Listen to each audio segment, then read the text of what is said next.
Welcome, everyone. Ladies and gentlemen, thank you for your attendance today at the December 2023 meeting of the Tennessee Fish and Wildlife Commission. Please join us for the invocation and pledge led by Commissioner Davenport. Good morning. Lord, we'd like to thank you for bringing this group together. We'd like to thank you for our health and happiness. We'd like to thank you for the servants of this agency and their hard work and efforts to help the people of the state of Tennessee. We'd like to help you thank the commission for helping us focus on serving the great people of this state and make the right decisions for the people of this state. We pray that everyone here has a safe travel home, and we thank you for sending your son to save our souls. In Jesus' name, amen. Amen. I pledge Allegiance to the flag of the United States of America and to the republic for which it stands, one nation, under God, indivisible, with liberty and justice for all.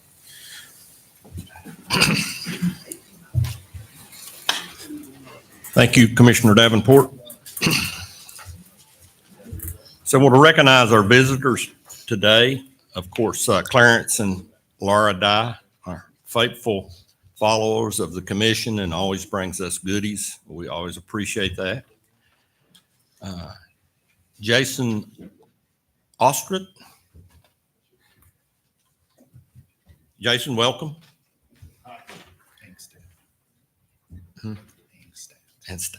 And stat. Sorry about that. Okay. We good and stat. All right. And then Frankie Turner with Chick-fil-A. Thank you so much for all you do. Shane Boyd, Trout Unlimited. Shane, thank you for coming. Lindsay Long, Casting for Recovery. Hi, Lindsay. Thank you. And John Daniel with the National Trapping Association. Good morning. Miss Mary, will you call the roll? Chris Devaney. Here. Jimmy Granberry. Here. Monty Ballou. Stan Butt. Here. Wally Childress. Here. Bill Cox. Here. Chip Saltzman. Here. Hank Wright. Brad Box. Here. Rhonda Moody. Here. Kent Woods. Here. Greg Davenport. Here. Tommy Woods. Here. Chairman, we have a quorum. Thank you, Miss Mary. Any reports from the executive director? Yes, sir, Mr. Chairman. Good morning, members of the commission. Always enjoy Thursdays. Yesterday, we had a good day of presentations. We always have educational sessions and something that's very informative from the staff, but I especially enjoy the second day of commission meetings because we always get to recognize what the staff do and special partners. And today we have several great partners that are here. All of you know how well we partner in Tennessee with many partners, but I just want to go ahead and say thank you to our partners. We have some great ones that are going to be recognized by staff shortly. Partnerships are so important to be able to help us in conservation, what we do as a state. So thank you, partners. We're going to give some awards out in just a little bit, and if you'll hang over at break or at the end, we do want to take some photos at the end of that. Mr. Chairman, I do have one order of business before we get into the staff items. One issue, we talked about the deer seasons and kind of what's coming, what we did this past year. We have something coming in the new year. One issue that we're going to be working on diligently is to address is off-highway vehicle use on WMAs. And you all know that we brought you a proposal in October. We wanted to adjust the off-highway vehicle fees. Well, following that meeting, the agency received a high volume of public comments. And basically, they were outlining concerns from local businesses, residents, and non-resident OHV enthusiasts. So we're committed to stakeholder engagement, and that's why we have that process. So we've decided to postpone the proposed rule until we can do a deeper dive and evaluate all of the stakeholder comments.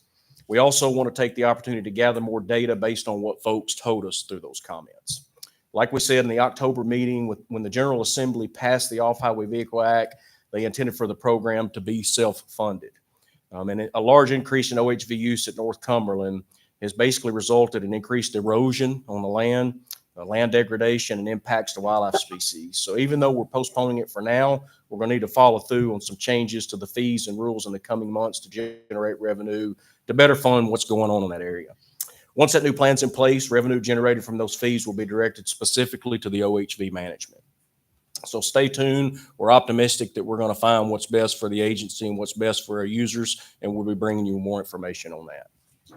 All right, I'm going to move into the staff items. So most of you have already heard, but we have some bittersweet news to share for those of you that haven't. Our fisheries chief, Mark Thurman, has announced his retirement from the agency after a 37-year career with the agency. I know most of you, when you look over at Mark, you're thinking, Mark can't be 37. I think it's a good-looking beard he has that kind of helps him with that. Mark is known for that good-looking beard. So I wanted to take the opportunity to show some highlights. So Zach, if you'll pop that up, Zach's got it up for us from over the years and just mention a few of the roles that he served in. Mark began his career in 1986 as a part-time wildlife technician in Region 3 before becoming a fisheries reservoir technician in Region 4. From there, he moved up the ranks to work as a Region 4 fisheries reservoir manager for 8 years. In 2004, he spent a year as a species survey manager, then spent 5 years after that as a conservation planner. But he must have missed the fishery side. I know that's where his heart is and always has been, because he went back to become the regional fisheries program manager before finally earning his position as fisheries division chief. Mark has had many responsibilities and accomplishments during his career. He's represented the agency on various committees, outreach projects, and the agency's strategic plan. As fisheries division chief, he's been responsible for the coordination and management of programs for fisheries programs across the state and worked to develop fisheries policies for divisional resources, the public, and for TWRA. His proven track record of leadership and commitment to the conservation and management of fish populations and habitats has made him an asset to us. When we asked him about what his favorite part of working for the agency's been after almost 40 years, he said it was the people who made it special and the knowledge and the work that always has a purpose. Even when we face challenges or have tough days, everything we do is to try to protect and improve natural resources in the state.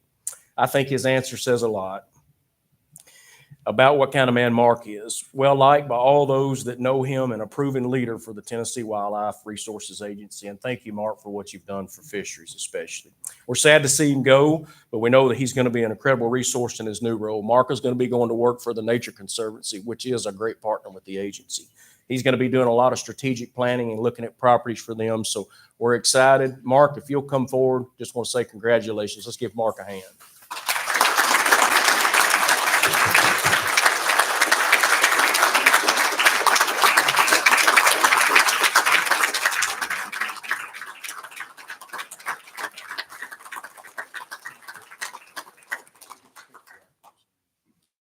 Good work, Mark. Mr. Chairman, that concludes the remarks. Thank you, Director Maxedon. Do we have any comments from the commission? I'll start off by thanking Commissioner Woods for last night. We had a real good time up at Sugarland. We had some really tasty donuts that was cooked in some heavy butter and whipped cream. Yeah. Yeah, so that was really good, and we appreciate that very much. And I'll entertain any more comments from any of the commissioners. All right, hearing none. Commissioners, you should have a copy of last meeting's minutes in front of you. The chair will entertain a motion to approve. So moved, Mr. Chairman. A motion from Commissioner Granberry, a second from Commissioner Butt. All those in favor? Aye. Approved. Moving right along here. All right. So I'd like to ask Lieutenant Colonel Matt Majors to come to the podium for a recognition. And we do need to mention one other thing. Today is Lieutenant Colonel Majors' birthday. So I was told that would upset him if we announced that. So that made me want to do it even more. Thank you for commissioners for that. I do make 23 look pretty good. So, all right. Good morning, Fish and Wildlife Commissioners. For this presentation, I'd like to ask Sergeant Jeff Roberson to come forward and Mr. Frankie Turner. So sometimes timing is everything. The timing was right when Sergeant Jeff Roberson was eating with his family at a Chick-fil-A in Alcoa, Tennessee, when he saw the owner, Mr. Frankie Turner's picture on the wall. Lo and behold, he didn't look much further, and he saw the one and only Mr. Frankie Turner. Sergeant Roberson initiated a conversation with the owner about rewarding boaters wearing life jackets or just acting in a safe manner on our water, and Mr. Turner agreed that this idea had some merit. Mr. Turner agreed to provide 2,000 vouchers each year in 2022 and 2023 for a sweet treat, such as a cookie or a brownie, to TWRA wildlife officers to distribute statewide when they encountered boaters who were caught being a safe boater. Wildlife officers throughout the state found this to be a great tool to reward young boaters for wearing their life jackets. Mr. Turner owns several Chick-fil-A franchises in East Tennessee, and as you could imagine, these vouchers come at a price. All of the 4,000 vouchers will be charged back to Mr. Turner's franchise, though they were redeemable at any Chick-fil-A across the United States. As a part of this partnership, TWRA provided small sleeves with both parties' logos, so all will recognize the partnership between both entities. These sleeves have the message, "I was caught being a safe boater." And I've got one of these on all your desks up there where you can see that. The Tennessee Wildlife Resources Agency Boating and Law Enforcement Division would like to present an appreciation award to Mr. Frankie Turner from Alcoa, Tennessee, for providing rewards to boaters exhibiting safe boating practices. Our law enforcement officers are glad to have a tool like this, which gives a positive perspective on our law enforcement officers and our mission to boating safety. So the first reward he's going to receive is from the state of Tennessee, and I'll ask Jeff to hold that for him. And then in addition to our state award, Miss Betsy Woods, our boater education coordinator, submitted him for a National Public Service Award through the National Association of State Boating Law Administrators. So as today, through this commission meeting, we're recognizing him for NASBOT as well. Please help me congratulate Mr. Frankie Turner for his partnership.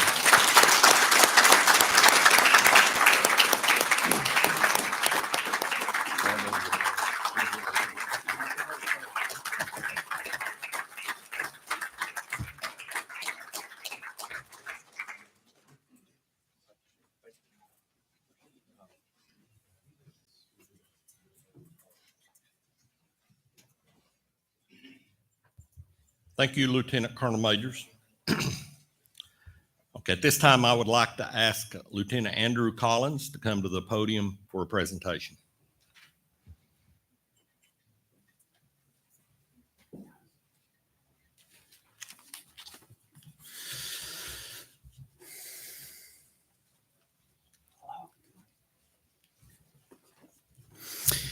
Hello. Thank you to everyone for being here today, commissioners. My name is Andy Collins. I'm a lieutenant in District 41. I want to take a moment to highlight one of our extraordinary partner groups that has touched our hearts profoundly, Casting for Recovery. We have all been touched by someone, perhaps even a loved one, who has been afflicted with breast cancer. Recognizing the need to offer support, hope, and inspiration to breast cancer patients, the Tennessee Wildlife Resources Agency has created a meaningful partnership with Casting for Recovery.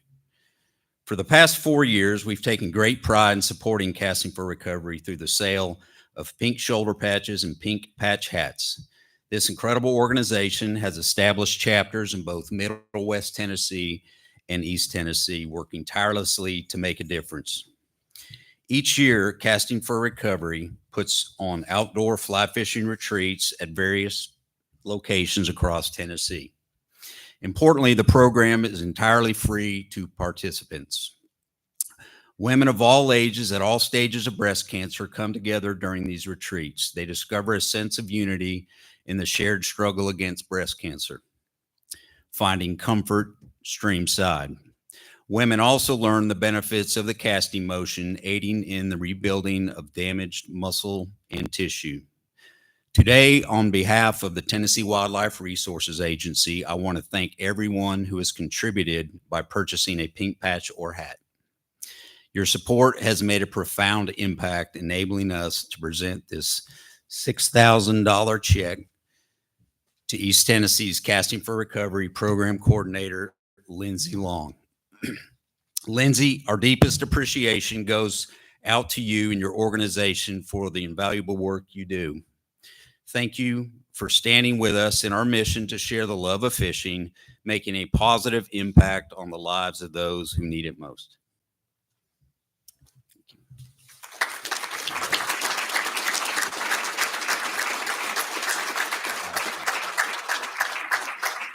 I want to thank the commissioners and everyone from TWRA and the agency foundation for believing in Casting for Recovery.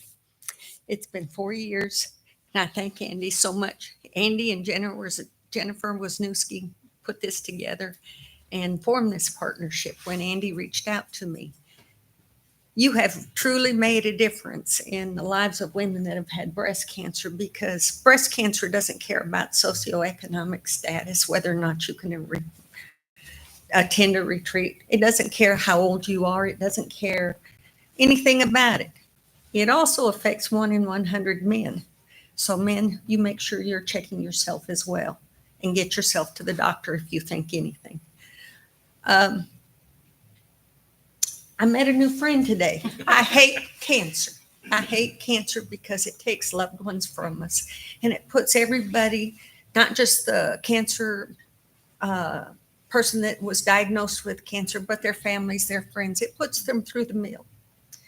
But we form lifelong bonds through Casting for Recovery because we're small, we're intimate, we want to stay together. We're a network of breast cancer survivors. We're not trying to find the cure, we're trying to help the ones that have been diagnosed.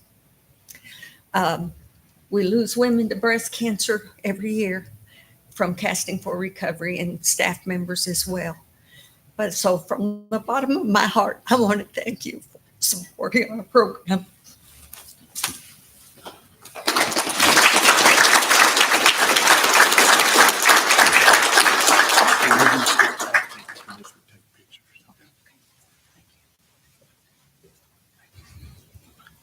Thank you, and Frank, thank you so much for that. And what a worthy cause that we can help folks suffering with such a terrible disease and help with their mental state of mind and getting them out in the outdoors and getting their thoughts away from their sickness. And we thank each and every one involved for that. And we're so glad we can help.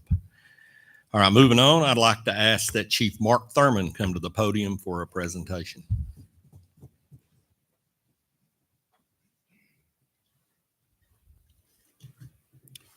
Thank you, Chairman Woods. Thank you, Commission, for having me up here.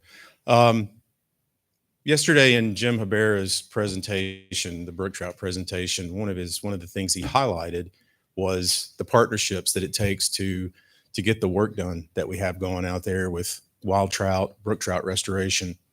And that was the perfect setup for what I'm going to talk about.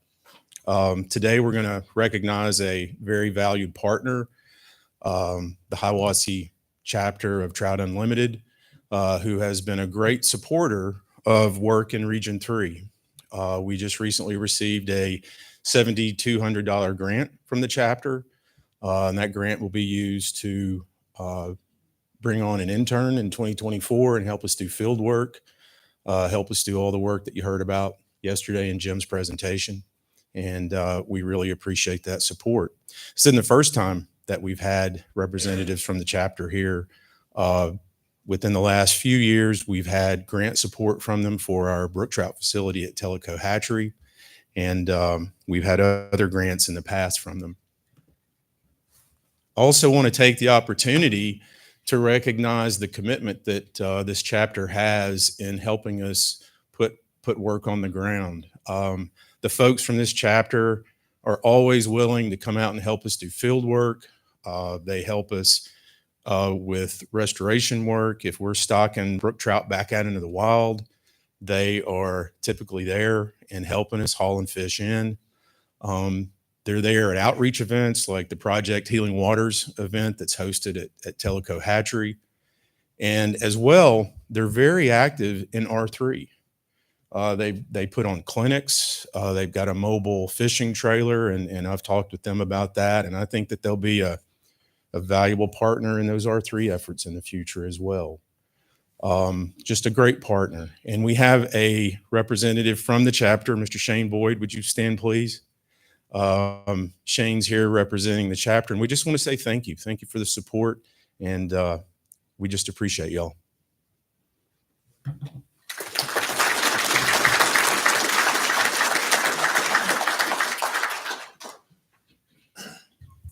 Thank you, Chief Thurman.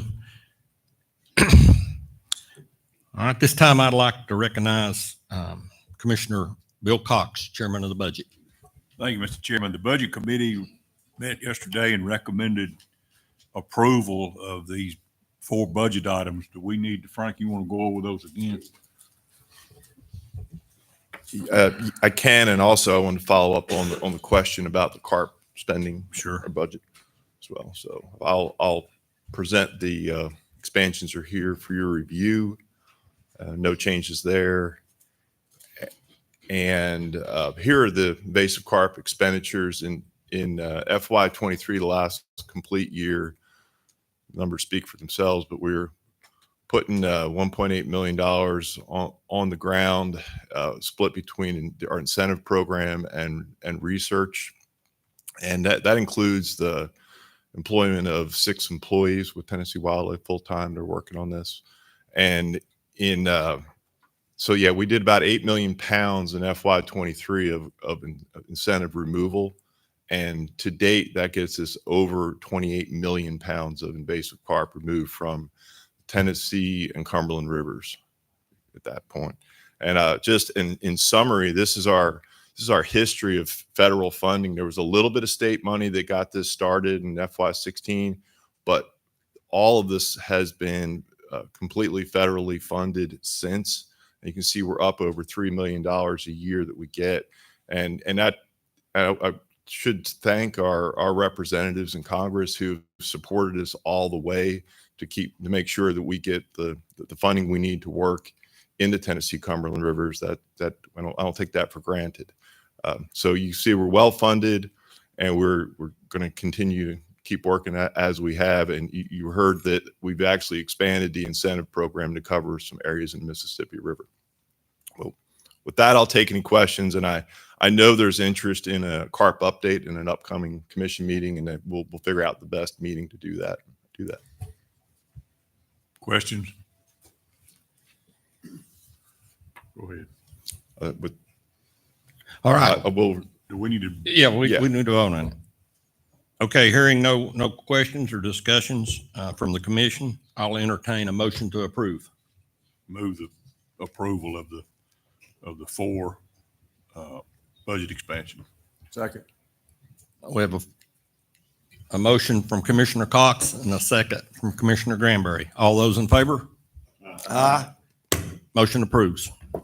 Thank you, commissioners. Okay, we're going to take a short break before we move into the rulemaking hearing. It's early morning, and I'm sure everyone's had some coffee. Can I have a quick comment? Sure. I think that the partnership with Chick-fil-A and that idea and the partnership, thank you so much, but that is one of the neatest ideas I've seen to help the relationship between the boaters and TWRA. We're not always trying to write tickets. You pull up and give somebody a card like that, and I think it's a fabulous program. Thank you so much for doing that. Yeah, I second that. Sure enough. Mr. Chairman, one quick reminder, if all of our folks that we recognize today, Mark, if we could meet you all out in the foyer, and we'll take pictures. Right. We've got a little photo stand. We'll just move to the left and do some real quick photos. Thank you. Thank you. All right, we'll be back here in about 15 minutes. Thank you.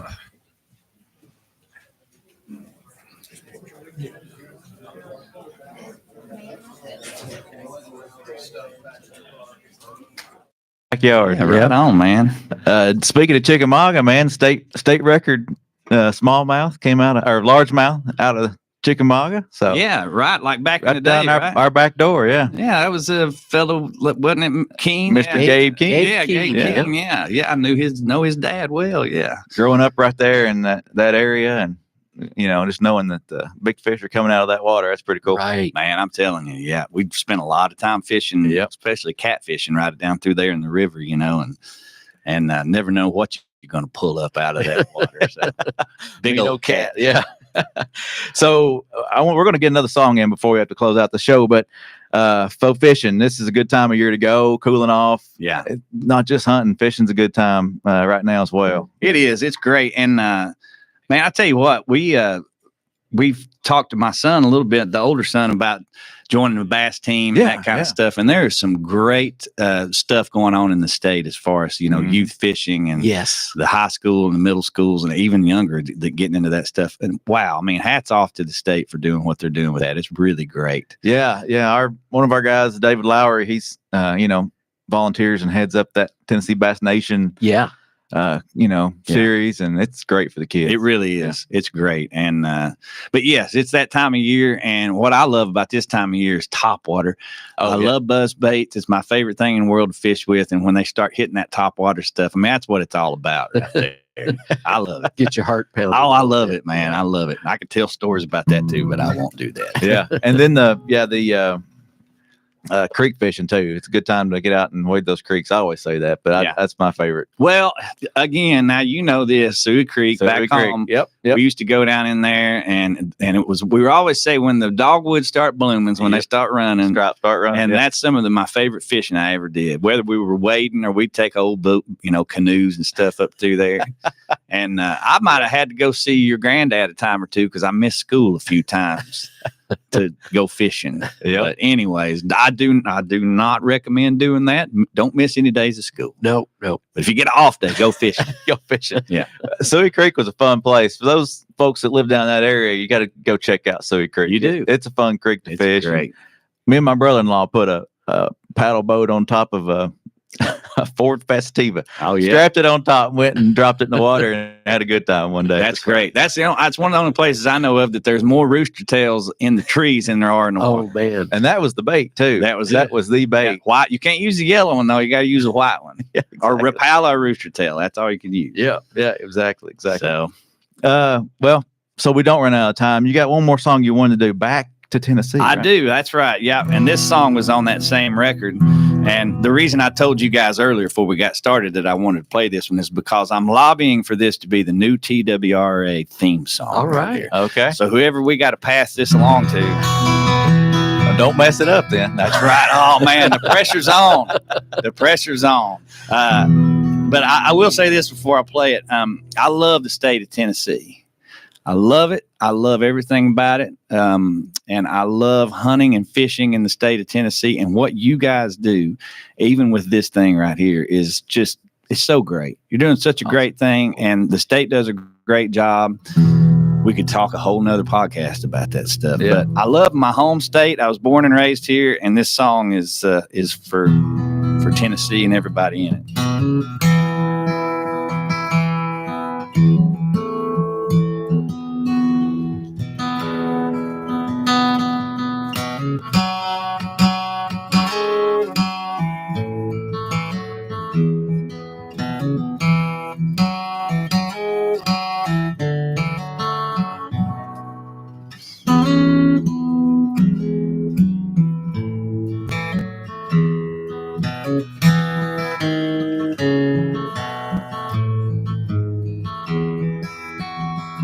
Well, I have roamed across the land, and I have sailed the deepest sea.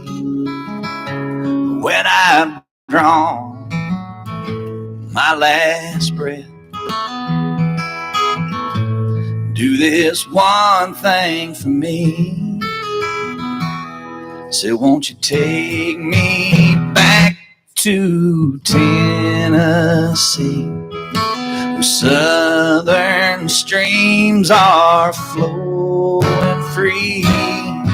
Me and mine will always be right at home in Tennessee.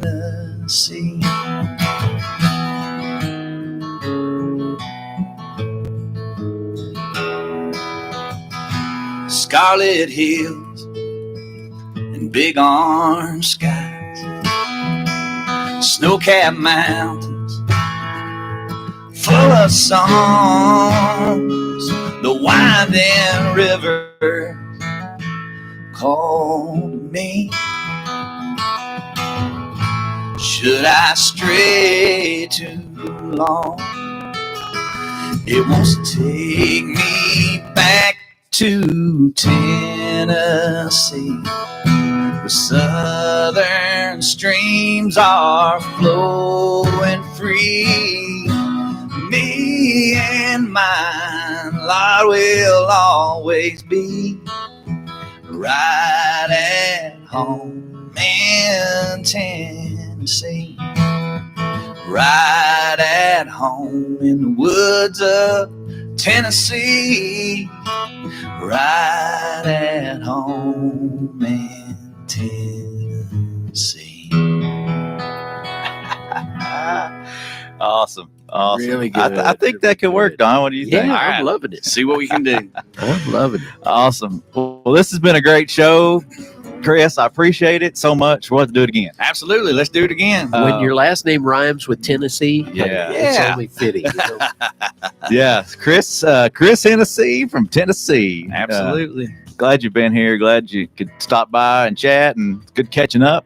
Good catching up with you guys. Yeah. Great show, guys. We really appreciate Thanks, it. Chris. Thank you. Yeah. Appreciate you and look forward to next time. All right. Thank you. We'll do it again. This is Tennessee Wildcast. Thank y'all for tuning in. Thank you for liking, for listening, for following us. Just keep coming back, and we'll see you next time. Thanks for tuning in. Stay connected with TWRA by visiting our website at tnwildlife.org and follow us on Facebook, Twitter, and Instagram. Hey, it's all about Tennessee wildlife. It's what we do. Tennessee Wildcast will be on the air again next week. We'll see you then.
Everyone.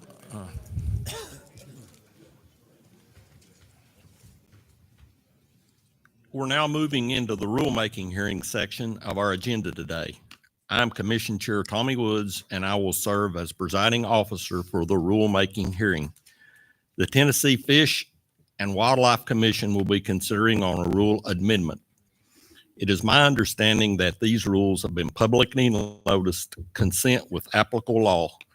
They have been filed with the Secretary of State's office and have been available on the public notice section of the agency's website. Agency staff have copies of the proposal and redlined for anyone that would like a paper copy. The order of the proceedings will be as follows. Tennessee Wildlife Resources Agency staff will present information relative to the proposed rule or change or new rule. I will recognize the agency staff member accordingly. Commission members will then be permitted to ask questions or provide comments on the proposed rule. Once the commission members have had the opportunity to speak, members of the public will be permitted to provide comment on the rule before the commission. All parties should identify themselves before speaking. As chair, I reserve the right to limit comment and discussion, especially in case of repetition. Members of the public will have 3 minutes for their comment.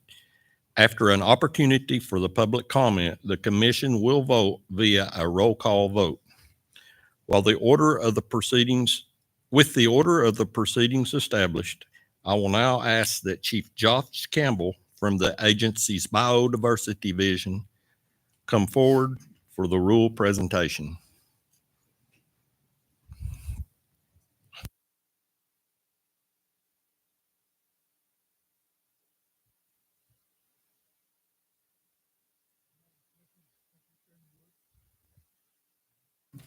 There we go. Good morning. I'll be presenting proposed changes to the Threatened and Endangered Species Rule 160132. We previewed these changes during the October Commission meeting. Summary of the proposed changes. So to get to the point where we are now, staff performed over 380 individual assessments. And the proposed changes include removal of 27 species from the current list. And this includes 3 species that are currently on the federal list. 28 species have been added to the list. So the net gain is 1. So we go from 143 species to 144. This includes 22 species that were upgraded from species of greatest conservation need. 4 new species that did not have any previous designation, as well as 2 species that are adopted as a result of a federal delisting. Additional changes include 38 name changes, 5 species that are now recognized as their own species due to genetics work, and then typical grammatic changes related to format and spelling and things of that nature.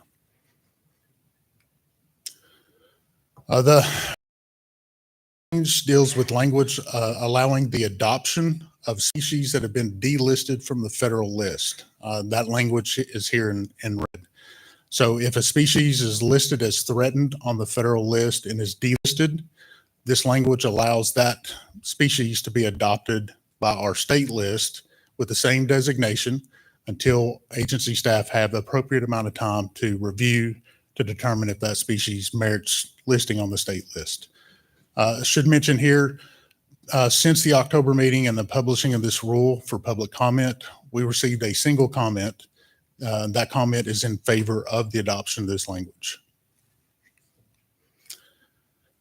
With the endangered species designation, this designation includes 31 total species. There were 6 additional species compared to the 21 list, and the additions include 1 species of crayfish, 1 amphibian, and 4 mussels.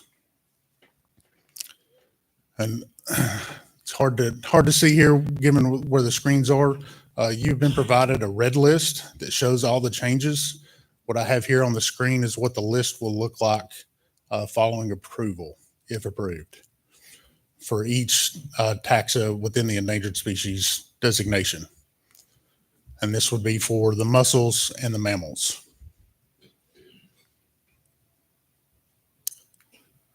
And then with the threatened species designation, this includes 47 species. 14 additional species have been added under this designation. That includes 8 crayfish, 3 fish, 4 reptiles, 2 birds, and a single species of mussel. And this is what that list will look like.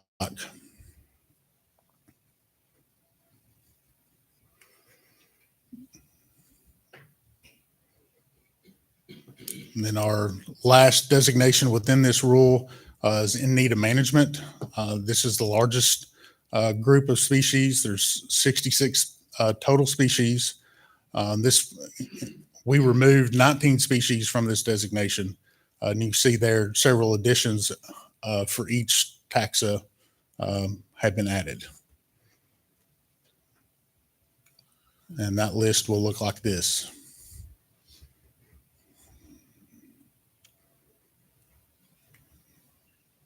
The last group's there.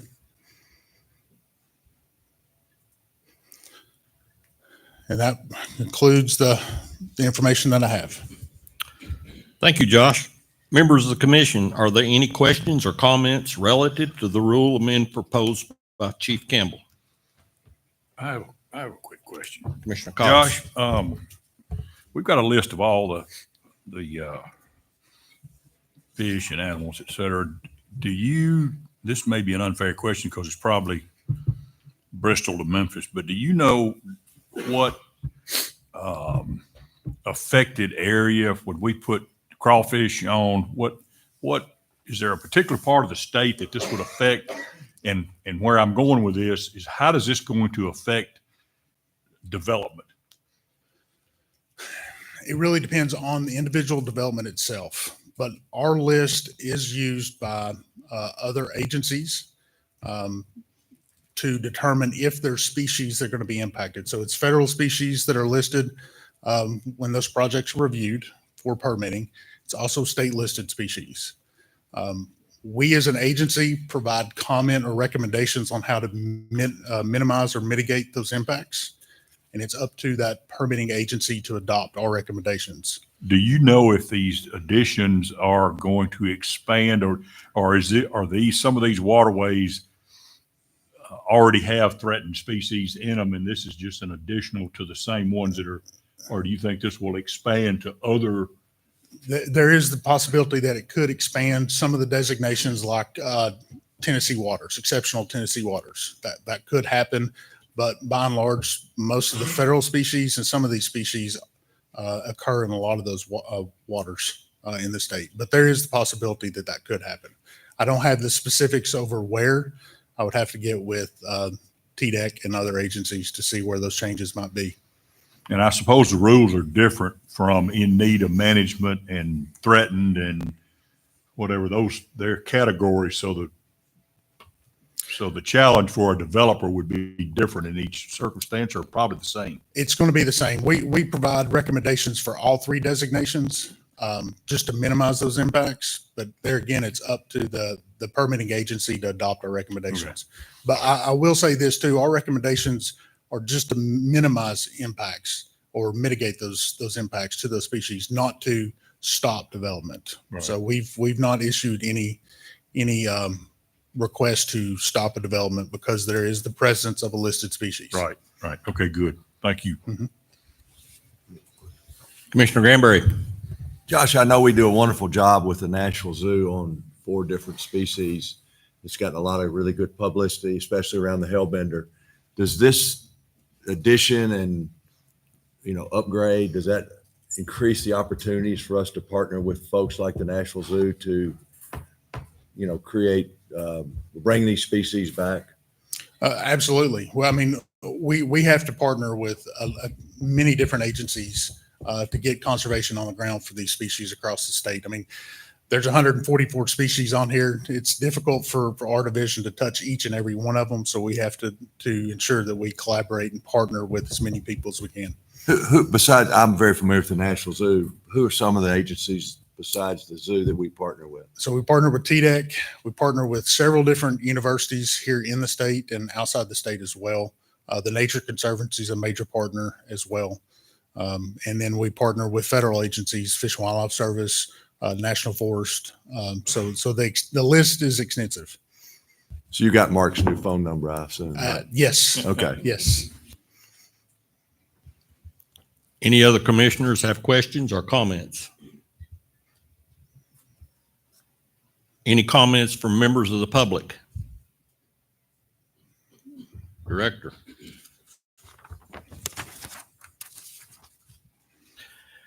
Oh, with no follow-up, are we ready to vote? Miss Mary, call the roll. Chris Devaney, Yes. Jimmy Granberry, Yes. Stan Butt, Yes. Wally Childress, Yes. Bill Cox, Aye. Chip Saltzman, Yes. Brad Box, Yes. Rhonda Moody, Yes. Kent Woods, Yes. Greg Davenport, Yes. Tommy Woods. Yes. Chairman, that's all ayes. Thank you, Miss Mary. The rule amendment to Rule Chapter 1660-01-32, Rules and Regulations for In Need of Management, Threatened and Endangered Species passes. Thank you. Moving on. Commissioners, I'll take a point of privilege before we adjourn, in that I will open the floor for verbal nominations for the Tennessee Fish and Wildlife Commission Legacy Awards. As you all know, the purpose of this award is to recognize someone or an organization that demonstrates a level of commitment to any of the aspects of the subjects that the commission and the agency oversees. There are no set criteria other than the recipient contributions must be under the preview of the Tennessee Fish and Wildlife Commission. It is not required that we bestow this award. It is expected that the persons or the organizations nominated by the commissioners will have demonstrated a level of commitment to hunting and fishing and the outdoor lifestyle. There are many people and organizations that give so much to help and promote the outdoor lifestyle. This award is intended to make sure these efforts are not overlooked. Prior recipients, Earl Bentz, everyone knows Bill Dance, and a gentleman out of Chattanooga named David Wright that's done a lot for the outdoors in Tennessee. I intend to create an ad hoc committee in January consisting of commissioners that did not make a nomination, and we will announce the recipient of the award in February. So at this time, I will recognize any commissioners that want to take the opportunity for the public nomination of a person or organization for this esteemed recognition.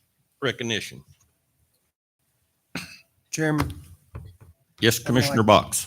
I'd like to make a nomination. I'd like to offer the name of Anthony Landreth. He's well known to many of the commissioners. Mr. Landreth, generally speaking, is just a servant heart. He's the kind of guy that's gathering bicycles for kids in need and just serving others every day. But specifically in the area of wildlife and conservation and promoting hunting and fishing, he's one of our leaders in Tennessee. I want to call it a TV show, but it's not a TV show. He has a weekly video live program called Tennessee Outside. And if you haven't watched it, I encourage all of you to do it. And it's amazing how much effort they put into the program. And it's a great resource for our agency and for our commission and for all outdoor enthusiasts in Tennessee, because they'll take an issue that's been presented by us or resolved by us and break it down, explain it and discuss it and take calls and answer questions. And I think about all the issues we had to face through CWD and figuring out how to navigate deer seasons. And they were a great partner in helping people understand when they could hunt, where they could hunt. And Anthony's really driven that effort. So I'd like to offer his name as a nominee. Thank you, Commissioner Box. And Anthony definitely would be a worthy recipient. I've met him several times, and he's a friend and a partner of the agency. Are there other nominees? Go ahead. Commissioner Woods. I've been knowing this couple for quite some time before I even got on the commission, and I guess one of my first commission meetings I came to, they was there, and then the next commission meeting, and the next commission meeting, and I'd like to nominate Clarence and Laura Dyes. They've showed so much support for this commission to travel all over the state like they have, and come and show the support of this commission, this agency, and to take time out of their schedule to do that. We appreciate you coming to just nearly every one of our meetings and whatnot. And never anything negative has come out of Clarence, and we've even had to have him come up to the mic and school us a time or two on some issues. So I'd like to nominate them, and I just want to thank you all for really coming to all of our meetings and showing the support that you all have shown us. Not to mention, Commissioner Woods, all the goodies they bring us as well. I'm not sure if that's a bribe or what, but we sure love that salsa and all the goodies you bring us and the effort you put into it. I hid my jar before I said all that, so they didn't think there was. That's not called peddling influence. Yeah. Another worthy recipient. Any other commissioners wish to make a nomination? Commissioner Cox. Mr. Chairman, I would like to nominate Tony Sanders. Tony is an ex-commissioner, lives in Chattanooga. He too has an early morning, Saturday morning radio show. He has been a hunter ed instructor and various other things, and I think he's the one that established this idea, and before he rotated off, and I think he'd be a good recipient. I agree. Tony's a dear friend and done a lot for the agency and the commission. Are there any other nominees? All right, hearing none. That'll end the discussion on the legacy award. Okay, at the beginning, the visitors signed up, and is there anyone from the public that would like to speak? I think, Jason, you got something to say? Yes, sir. Please come to the mic and state your name and tell us what's on your mind.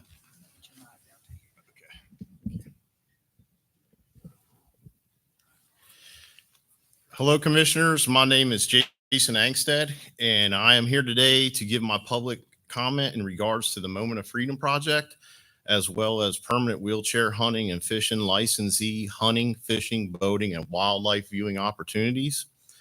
I would like to call the commission's attention to the need to revitalize and bring current the Moment of Freedom project and campaign, as it has been my experience trying to utilize the website and interactive map that is incomplete, not up to date with what is currently provided, and there are many non-working links. It is very difficult to determine what is available, and in some places contradicts what is in the current hunting guide. I'm focusing on permanent wheelchair hunting licensees opportunities at this time so that the consideration can be taken for the upcoming season settings, so that this information concerning these opportunities can be reflected completely and correctly in the preceding annual hunting guide in the app. However, I would like to additionally add that there is significant deficiency in fishing, boating, and wildlife viewing opportunities as well. And due to these deficiencies, along with those I previously presented, I'm suggesting to the TWRA to create a working group to meet and discuss, as well as outreach to current permanent wheelchair licensees and other individuals or groups with or without disabilities who wish to give input on what specifically needs to be assessed to to move forward in a positive and effective direction with the Moment of Freedom campaign and project. It is with great concern for the legacy of Shane Hall and what he had worked to achieve before his passing in 2016 that I bring the current circumstances to the commission's attention, and I hope and look forward to work with the commission, the TWRA, and its partners to get the Moment of Freedom project back to its primary goal of creating new wheelchair accessible sites every year. I thank the commission for their time and consideration. Thank you. Thank you for those comments. Director, I believe we were made aware of some of its concerns, and you have a presentation? No presentation, Mr. Chairman. Mr. Angstad, we talked to him for a little over an hour on Tuesday evening. He brought some issues that we definitely need to work on, and we challenged staff. We are actually meeting with staff next week. I think he makes some very valid points that our hunting guide and our interactive map do not reflect each other well. And after doing that, we've challenged staff to be able to come back and be able to do that. So we will be working on this over the next year. Excellent. Please engage the commission if there's anything we can help you with. And we appreciate your time coming today, and we appreciate you speaking very much. Is there anyone else from the public that would like to comment before we adjourn? All right, no one? Great. Okay. Ladies and gentlemen, the commission's public business is now complete. Commissioners, any other business? Merry Christmas. Merry everybody. Christmas, Merry Christmas to everyone. Thank you. All right, the chair will entertain a motion to adjourn. Second. Adjourn.